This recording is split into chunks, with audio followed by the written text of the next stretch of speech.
Mengejutkan, Netanyahu resmi dilengsarkan malam ini oleh ratusan ribu demonstran.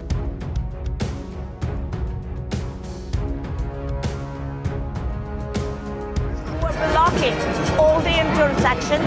We're stopping the entire traffic in the entire country in hope that the current government will understand that we're that serious and we will do everything in our power to change the current path that they're taking. We feel the army is being torn apart. The army of the people can only be in a democracy. It is not possible that if there is not a democracy, people will come and give themselves.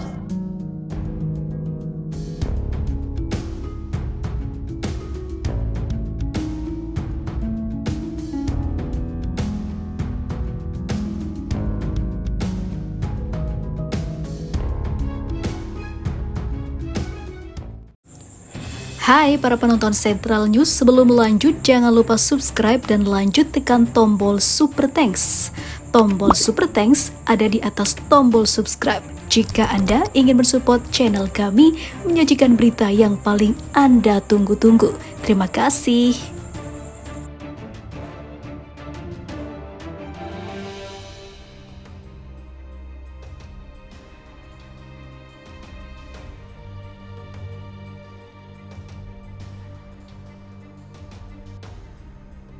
Kerusuhan terjadi di Israel dan demonstrasi makin parah karena ribuan orang akhirnya bersatu di jalan geruduk gedung Perdana Menteri Israel yang akhirnya membuat sang Perdana Menteri harus diungsikan karena massa makin membludak, sehingga kerusuhan juga makan korban antar warga Israel yang malam itu memadati seluruh jalan. Sementara itu memasuki pekan ke-23 berturut-turut, Sabtu malam demonstrasi warga Israel menentang pemerintah Benyamin Netanyahu mengusung slogan "Saatnya lengsarkan PM Benyamin Netanyahu". Puluhan ribu warga di pusat kota Tel Aviv turun ke jalan beberapa hari sebelum pemilihan panitia pengangkatan hakim. Quds Pers melaporkan, aksi massa warga Israel juga terlihat di jalan kota Haifa, Hadera, Beersheba, Asdod dan Eilat dan puluhan lokasi lainnya. Terbentang spanduk besar di Jalan Kaplan, Tel Aviv bertuliskan, "Saatnya menggulingkan diktator dan pemerintahan yang memalukan." Penyelenggara protes mengumumkan pesan demonstrasi kali ini menghadang tanggal pemungutan suara perwakilan Knesset Rabu di Komite Pengangkatan Hakim di Kaisaria. Ribuan warga berdemonstrasi di depan hotel tempat Netanyahu bertemu dengan Menteri Kehakiman Yair Levin. Selama 23 pekan berturut-turut, ratusan ribu warga Israel telah berdemonstrasi menentang rencana reformasi peradilan yang ingin diterapkan pemerintah Netanyahu. Netanyahu mengumumkan penangguhan rencana untuk memberikan kesempatan dialog setelah intensifikasi protes dan dimulainya pemogokan umum. Munculnya ketegangan dalam koalisi yang berkuasa. Para demonstran protes menuntut agar rencana tersebut dibatalkan sepenuhnya.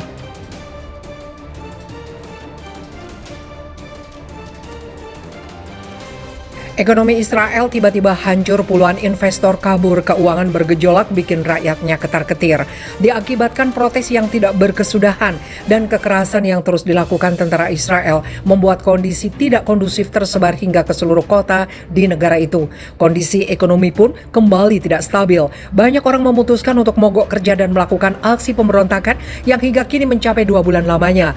Aksi seperti inilah telah menjadi ketakutan besar bagi para investor asing yang akhirnya memilih mencabut investasinya, sehingga kondisi keuangan di Israel makin goyah dan yang pasti merambat ke sektor lainnya, tidak terkecuali militernya. Di sisi lain, perekonomian Israel dihantui beberapa kecemasan dari para investor. Hal ini terjadi setelah adanya protes besar-besaran di negara itu dalam beberapa pekan terakhir. Mengutip CNBC International, warga mulai turun ke jalan untuk memprotes kebijakan parlemen Israel, Knesset, yang ini menciptakan undang-undang untuk mengubah cara sistem peradilan negara itu. Kritikus pemerintah mengatakan peraturan itu dapat membahayakan demokrasi. Undang-undang tersebut diyakini akan mengubah sistem peradilan Israel dengan memberikan kendali penuh kepada pemerintah atas penunjukan yudisial. Itu juga akan melemahkan Mahkamah Agung Negara hingga pada titik efektif mengakhiri perannya sebagai pengawas kekuasaan eksekutif dan legislatif. Sebagai tanda keseriusan penentangan terhadap undang-undang yang diusulkan, lulusan program militer elit dan cadangan di bagian penting tentara Israel juga telah mengancam untuk tidak hadir bertugas. Mereka pun memulai petisi untuk memprotes perubahan tersebut. Kepala Ekonom Kementerian Keuangan Zira Gernberg menulis bahwa lembaga pemeringkat kredit cenderung bereaksi terhadap perkembangan ini. Itu terlihat dari reaksi 3 pemeringkat S&P Global, Moody's dan Fitch. Fitch mengatakan reformasi peradilan yang diusulkan dapat berdampak negatif pada profil kredit Israel. Tulis lembaga itu melemahkan indikator tata kelola dan pemeriksaan institusional mengarah pada hasil kebijakan lain yang lebih buruk atau sentimen negatif investor yang berkelanjutan. Pengesahan aturan serupa di negara lain yang katanya telah menyebabkan pelemahan signifikan indikator tata kelola Bank Dunia. Indikator tersebut memainkan peran penting dalam membentuk peringkat yang diberikan ke negara, terang Fitch. Fitch juga menunjukkan bahwa proposal yudisial di Israel menemui masyarakat sipil yang kuat dan oposisi politik yang pada gilirannya memecah belah masyarakat Israel. Israel adalah ekonomi terbesar kedua berdasarkan PDB di Timur Tengah setelah Arab Saudi. Sementara Modi mengemukakan keprihatinan di mana keputusan itu akan berpengaruh pada kepercayaan investor dan rating mereka terhadap negeri Yahudi itu. Pada gilirannya, hal tersebut berpengaruh dalam hal penggalangan dana investasi.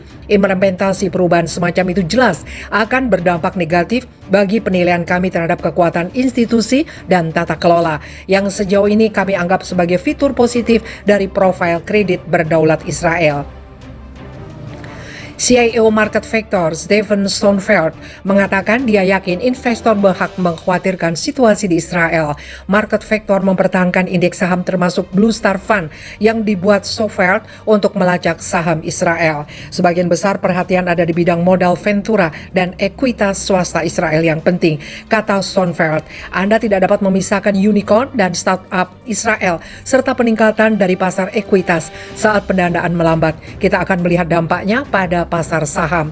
Tel Aviv sendiri tidak tinggal diam dengan kecemasan ini. Sumber mengatakan Gubernur Bank of Israel, Amir Yaron, telah memperingatkan Perdana Menteri Benjamin Netanyahu pekan lalu bahwa krisis politik bisa menjadi krisis ekonomi, bahwa masalahnya harus ditangani. Anggota Kabinet Netanyahu berpendapat bahwa kompromi masih mungkin terjadi. Seorang sumber lainnya mengatakan bahwa perwakilan pemerintah sedang melakukan kontak dengan eksekutif bisnis penting Israel dalam upaya mengurangi dampak terhadap ekonomi.